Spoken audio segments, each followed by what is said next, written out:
Guys, mag-vlog ko guys kay pakitunta mo og unsay akong buhaton kung naami bation nga pareha ani nga halos wala nay tingo guys. Agi sa kapagaw sa gibati nga ubo, trangkaso. So mo gini bation namo guys kada mag sunstorm dere. Kini siya guys mo na importante kaayo rong panahona.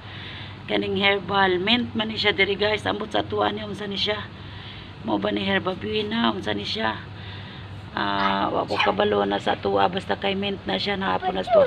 Kani guys kalabo hapit na namatay, mo pay pag salingsing sa yang mga dahon ginagmay diya pa guys. Oh napo diha kani guys, diri ta magkuhag kalabo kay murag nakatubo ni siya gamay kay siging nabubuan.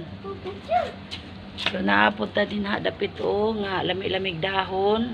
Pasalamat jud pug ko kay nangabuhi po ni sila dire bisag inani. Og naami pang bation dire guys, mura jud ni madali-dali nako dire. May gana gyud kay gitabangan ra pong nabuhi ra po ni siya gikaluyan ba nga nabuhi ra pod. Sa gulan dahil inani guys, sa gulag luya, kalabo dahil kanang mint. Tapos lemon, wala may yellow lemon guys. So kanang lime ay among gisagol kini siya lime. Mas humot ni siya pero pait ug malatan. Okay lang kay pait naman daning among baba. Pait naman among panglasa di.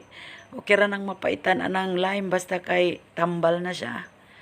Kani ayo na tog hugas, ayo na to ni siya hugas para mawala to yang mga yuta-yuta. Tapos ihalo na to dire sa nilatan natong luya o lime.